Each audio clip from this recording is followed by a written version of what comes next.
And now what I'm going to do is I'm going to enter a mileage expense.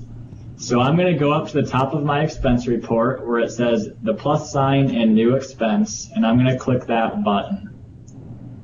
And over on the right, it's going to ask me what kind of expense is this? And I can either scroll down and find my expense type.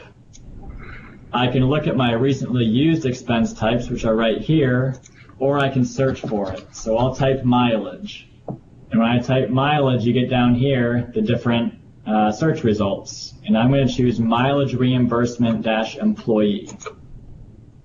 And once I click that, it opens up that familiar screen of expense details that we just went through with the company credit card transaction. Okay?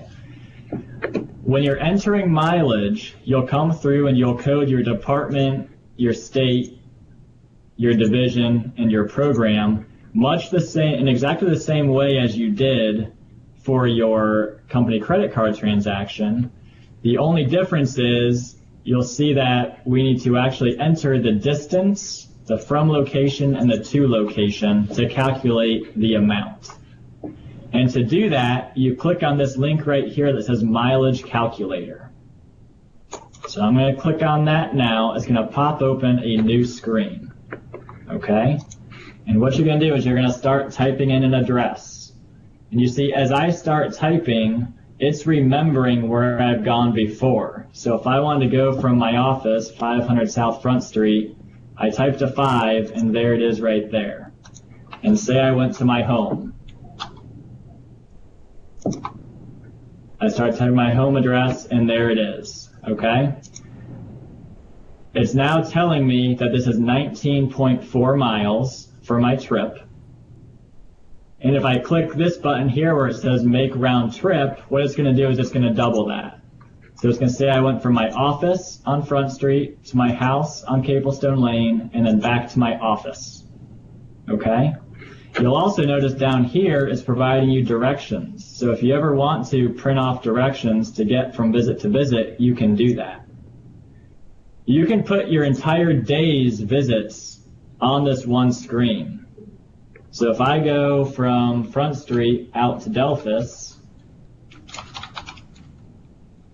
I would just type our Delphus office address.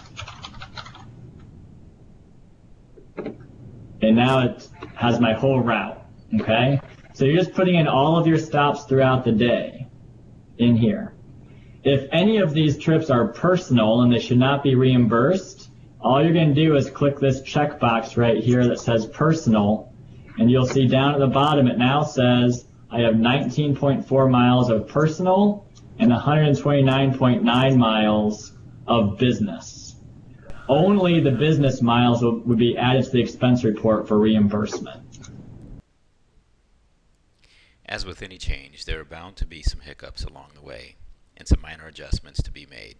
However, we hope that you have found this brief tutorial helpful. If you still have questions, please review your Concur User Guide.